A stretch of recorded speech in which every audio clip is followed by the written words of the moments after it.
आज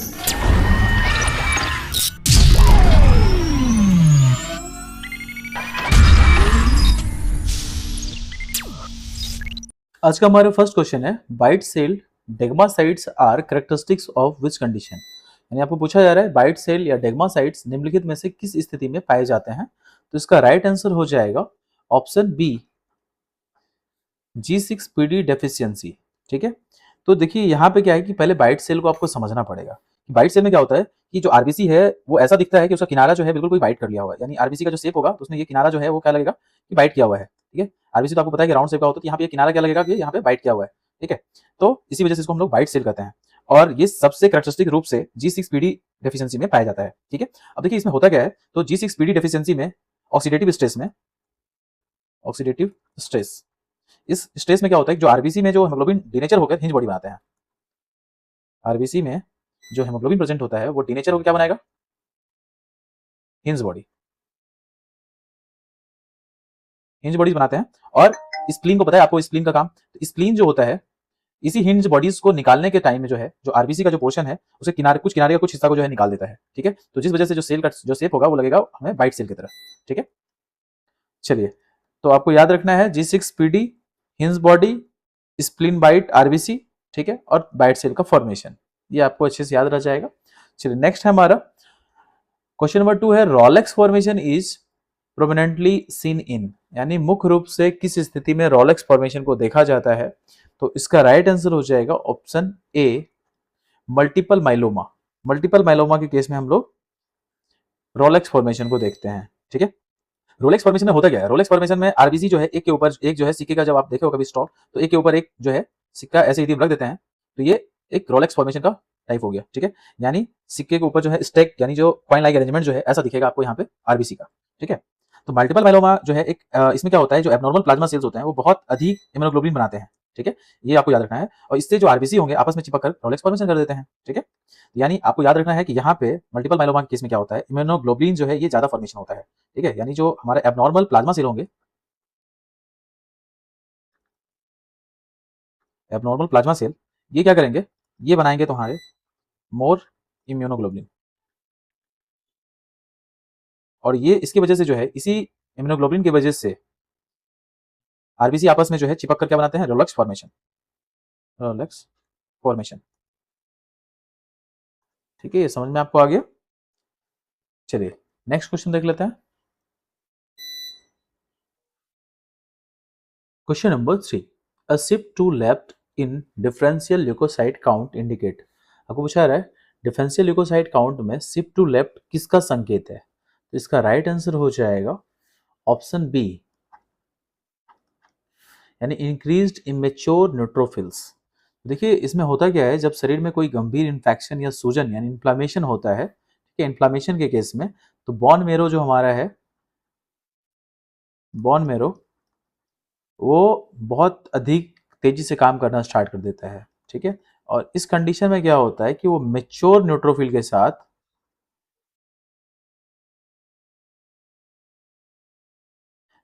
के साथ जो है इमेच्योर न्यूट्रोफिल को भी जो है वो हमारे ब्लड में रिलीज कर देता है।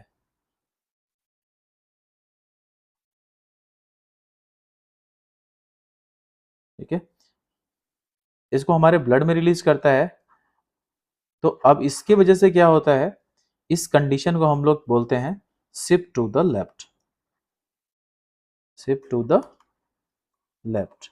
ठीक है, समझ में आ गया। चलिए नेक्स्ट क्वेश्चन देख लेते हैं। क्वेश्चन नंबर 4 में क्या पूछा जा रहा है, 4 में पूछा जा रहा है द अल्कली डिनेचरेशन टेस्ट यानी APT test is use to differentiate, यानी अल्कली डिनेचरेशन टेस्ट जो होता है इसका उपयोग हमें किसे अलग करने के लिए किया जाता है। तो इसका राइट आंसर हो जाएगा foetal Hb from maternal blood. ठीक है, यानी ऑप्शन सी इसका करेक्ट आंसर हो जाएगा। ठीक है, तो देखिए हमारा अल्कली डिनेचरेशन टेस्ट का जो इस्तेमाल होता है वो यह पता लगाने के लिए करते हैं कि नवजात जो शिशु है उसके मल या उल्टी में दिख रहा खून माँ का है या बच्चे का। ठीक है, ये चेक करने के लिए हम लोग करते हैं। ठीक है, तो ये आपको समझ में आ रहा है कि जो हमारा बच्चा होता है, जो बेबी होता है, तो नवजात शिशु का जो या तो स्टूल या जो वोमिटिंग करता है उल्टी, ठीक है, तो उसमें जो ब्लड है वो बस हमें ये चेक करना है कि ये मदर का है या बेबी का है। तो इसको हम लोग आइडेंटिफाई करने के लिए हम लोग एपीटी टेस्ट करते हैं। ठीक है, देखिए यहाँ पे जो हमारा एपीटी टेस्ट जो हम लोग करते हैं, क्योंकि इसमें एडल्ट हेमोग्लोबिन यानी HbA अल्कली से जो है आसानी से क्या हो जाएगा, डिनेचर हो जाएगा। ठीक है, तो हम यहाँ पे अल्कली का इस्तेमाल कर रहे हैं, अल्कली डिनेचरेशन का इस्तेमाल कर रहे हैं। तो जो अल्कली है ये फिटल जो हमारा हेमोग्लोबिन है उसको कुछ नहीं करेगा, लेकिन जो हमारा एडल्ट हेमोग्लोबिन है, ठीक है, यानी HbA, वो आसानी से नष्ट हो जाएगा, जबकि फिटल हेमोग्लोबिन का जो प्रतिरोधी रेसिस्टेंट होता है, ठीक है, तो वो यहाँ पे सर्वाइव कर जाएगा। तो इसके हम पता चल जाएगा यदि डिनेचर हो रहा है तो इसका मतलब है कि ब्लड में जो है मदर का ब्लड आ चुका है स्टूल के अंदर या वोमिटिंग के अंदर, वोमिट के अंदर। ठीक है, और यदि ऐसा नहीं होता है, डिनेचर नहीं होता है, तो ये बेबी का ब्लड है। ठीक है, चलिए नेक्स्ट क्वेश्चन देख लेते हैं। Question number 5, which organism is classically associated with metachromatic granules. आपको पूछा जाए मेटाक्रोमेटिक ग्रेन्यूल्स किस ऑर्गेनिज्म की कैरेक्टरिस्टिक्स फीचर्स है, तो इसका राइट आंसर हो जाएगा ऑप्शन बी। ऑप्शन बी है हमारा कॉर्निबैक्टीरियम डिप्थिरी। कॉर्निबैक्टीरियम डिप्थिरी में जो है ये मेटाक्रोमेटिक ग्रेन्यूल्स आपको देखने के मिलेंगे, और ये जो मेटाक्रोमेटिक ग्रेन्यूल्स है इसको हम लोग वॉल्यूटिन ग्रेन्यूल्स भी बोलते हैं, और इस दूसरा नाम इसका एक और है बेबीज अर्नस्ट ग्रेन्यूल। ठीक है, तो ये जो ग्रेन्यूल्स है ये हमारे कॉर्निबैक्टीरियम डिप्थीरी का प्रमुख पहचान है। ठीक है, और इसको स्टेन हम किसके द्वारा करते हैं, तो अल्बर्ट स्टेन से करते हैं इसको स्टेन। ठीक है, ये ग्रेन्यूल्स को अलग कलर प्रोवाइड करता है। चलिए नेक्स्ट क्वेश्चन देख लेते हैं। Question number 6, hyposegmented neutrophils with a spectacle shape nucleus are characteristics of. आपको पूछा रहा है स्पेक्टिकल शेप न्यूक्लियस वाले हाइपोसेगमेंटेड न्यूट्रोफिल्स किस एनोमली की विशेषता है, तो इसका राइट आंसर हो जाएगा ऑप्शन बी। ऑप्शन बी हमारा है पेल्गर ह्यूट एनोमली। ये जो पेल्गर ह्यूट एनोमली है इसमें जो है आपको जो न्यूट्रोफिल्स होंगे, न्यूट्रोफिल्स ऐसे जो प्राय आपको देखने के लिए मिलते हैं 3 to 5 लोब्स दिखाई देते हैं। यहाँ पे जो है ये लोब्स की संख्या जो घट जाएगी, यहाँ पे 2 लोब्स आपको दिखाई देंगे। ठीक है, और ये जो 2 लोब्स होगा ये इस ढंग का स्ट्रक्चर बनाएगा, ऐसा लगेगा ये चश्मा नुमा स्ट्रक्चर बना हुआ है। ठीक है, गया है स्पेक्टिकल शेप, तो इस टाइप का आपको न्यूक्लियस देखने के लिए यहाँ पे मिलेगा। ठीक है, चलिए नेक्स्ट क्वेश्चन देख लेते हैं। Question number 7, Heinz bodies are best visualise using. आपको चाह रहा है हिंज बॉडीज को देखने के लिए निम्नलिखित में से किस स्टेन का उपयोग किया जाता है, इसका राइट आंसर हो जाएगा option C, new methylene blue. देखिए न्यू मिथिलिन ब्लू जो है उसका इस्तेमाल हम लोग करते हैं हिंज बॉडीज को आइडेंटिफाई करने के लिए। तो सबसे पहले आप तो हिंज बॉडीज को समझ लो, यदि जिनको नहीं पता होगा हिंज बॉडीज के बारे में तो ये वो जान लेते हैं। तो यहाँ पे क्या होता है, जब हमारे बॉडी में ऑक्सीडेटिव स्ट्रेस बढ़ता है, यानी ऑक्सीडेटिव स्ट्रेस के कंडीशन में क्या होता है, आरबीसी के अंदर हेमोग्लोबिन डैमेज होकर यानी डिनेचर हो जाता है और छोटे छोटे क्लम्प बना लेते हैं। ठीक है, आपको पता है आरबीसी में क्या है, हेमोग्लोबिन है, और ये जो हेमोग्लोबिन है ये क्या हो जाएंगे, ये डिनेचर हो जाएंगे और क्लम्प बनाएंगे, छोटे छोटे क्लम्प बनाएंगे। ये क्लम्प बनाएंगे, ठीक है, जिन्हें हम लोग हिंज बॉडी बोलते हैं। इसी क्लम्प को जो है हम लोग क्या बोलते हैं, हिंज बॉडी।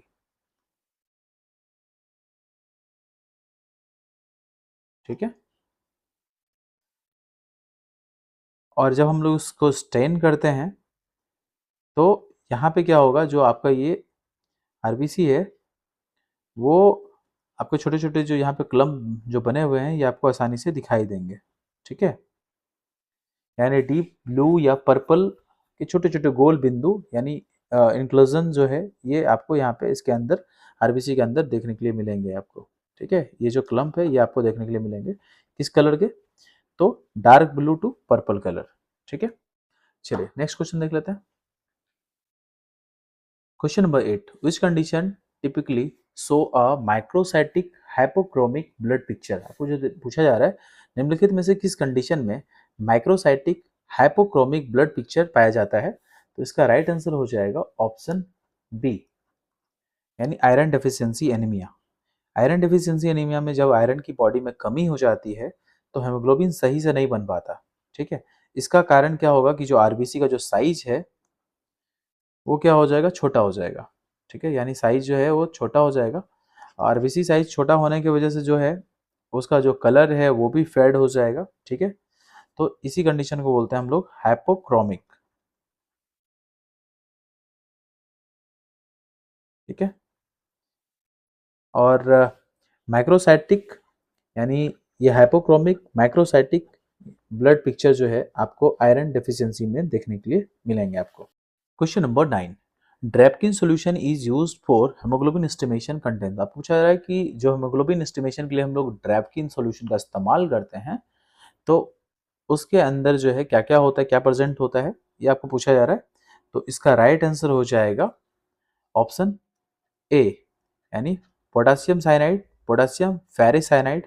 ठीक है, ये पाए जाते हैं, पोटेशियम साइनाइड और पोटेशियम फेरिसाइनाइड। तो आपको याद रखना है कि जो ड्रैपकिन सॉल्यूशन होता है उसके अंदर पोटेशियम साइनाइड और पोटेशियम फेरिसाइनाइड प्रेजेंट होते हैं।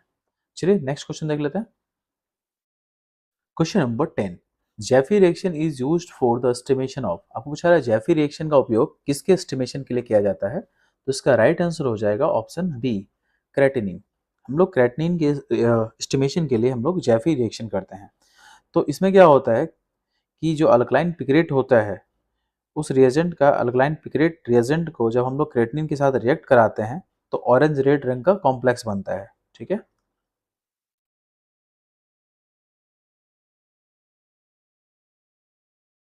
इसको हम लोग रिएक्शन कराएंगे किसके साथ, क्रेटिनिन के साथ।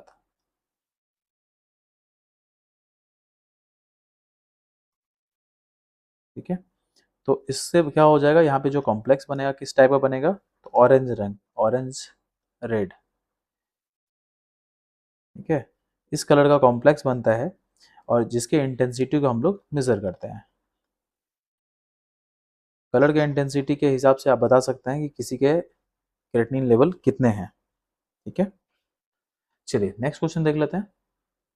क्वेश्चन नंबर 11, 11 में देखिए क्या पूछा जा रहा है, lipaemia causes significant interference mainly in the measurement of. यानी लिपीमिया मुख्य रूप से किस इलेक्ट्रोलाइट की मेजरमेंट में सिग्निफिकेंट इंटरफेरेंस करता है, तो इसका राइट आंसर हो जाएगा सोडियम, यानी ऑप्शन सी इसका करेक्ट आंसर हो जाएगा। ठीक है, अब देखिए लिपीमिया यानी इसमें लिपिड की अधिक मात्रा होना खून में। ठीक है, खून में बसा या फैट और लिपिड बोल सकते हैं, फैट या लिपिड्स की मात्रा जो है वो अधिक हो जाएगी ब्लड के अंदर। ठीक है, तो इस कंडीशन में हमारा क्या होता है कि जो सोडियम की जो रीडिंग होगी वास्तविक मान से कम आएगी। ठीक है, फॉल्सली लो हो जाएगा। तो ये आपको याद रखना है। ये पूछा जा सकता है कि जो सोडियम का जो लेवल है वो हाई होगा या लो होगा, तो यहाँ पे क्या होगा, जो लेवल है वो लो हो जाएगा।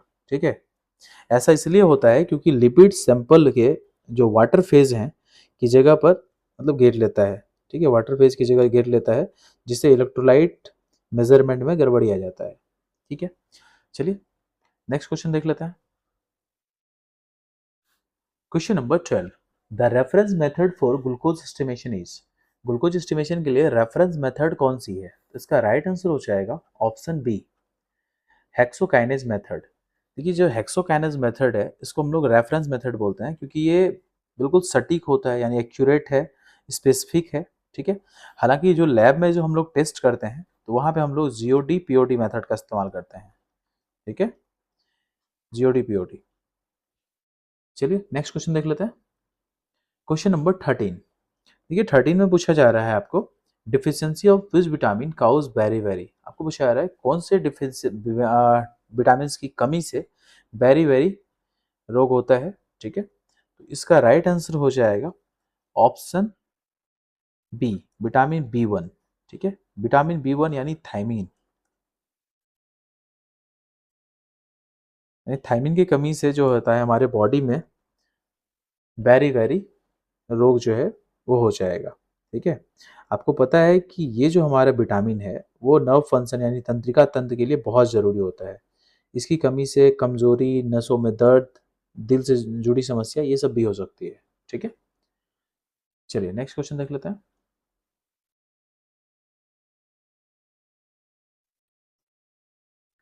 Question number 14, biuret method is commonly used for estimation of. आपको पूछा जा रहा है बायोरेट मेथड का उपयोग मुख्य रूप से किसके एस्टिमेशन के लिए किया जाता है?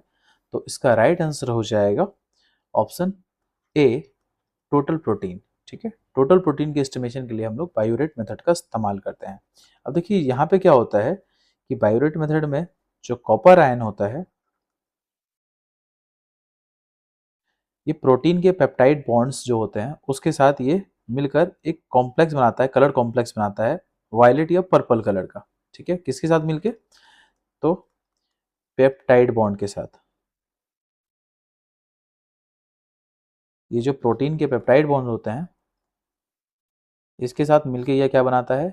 एक कलर कॉम्प्लेक्स बनाता है।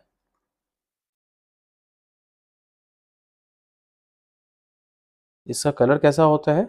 तो वायलेट या पर्पल। ठीक है, और इसी जो ये जो कलर कॉम्प्लेक्स है इसको हम लोग कॉलोरीमीटर से हम लोग बाद में मेजर कर लेते हैं। ठीक है, चलिए नेक्स्ट क्वेश्चन देख लेते हैं। ये हमारा आज का आखिरी क्वेश्चन है। The end product of purine metabolism in human is. अब पूछा रहा है प्यूरिन मेटाबॉलिज्म का इन प्रोडक्ट ह्यूमन में क्या होगा? तो इसका राइट आंसर हो जाएगा ऑप्शन बी, यूरिक एसिड। ठीक है, यानी प्यूरिन के बारे में आपको पता है कि प्यूरिन जो डीएनए और आरएनए का हिस्सा होता है, ठीक है, उसके टूटने या मेटाबॉलिज्म का आखिरी जो वेस्ट प्रोडक्ट होता है वो होता है हमारा यूरिक एसिड। ठीक है, और जब शरीर में इसका लेवल बहुत ज़्यादा बढ़ जाता है तो ये जोड़ों में इकट्ठा होने लगता है, जिससे कि गाउट ये होता है, जैसी समस्या पैदा हो जाती है। ठीक है, जिसको आप लोग गठिया भी बोलते हैं हिंदी में। तो गठिया जो बीमारी है वो यूरिक एसिड के इकट्ठा होने से होता है। ठीक है, ये आपको समझ में आ गया? चलिए आज के लिए बस इतना ही, फिर मिलते हैं नेक्स्ट वीडियो में। और आपको हमारा वीडियो कैसा लगा कमेंट बॉक्स में मेंशन जरूर करें, और भी आपको किस टाइप की वीडियो की रिक्वायरमेंट है वो भी आप कमेंट बॉक्स में मेंशन करें। चलिए मिलते हैं फिर से नेक्स्ट वीडियो में, तब तक के लिए बाय बाय, टेक केयर।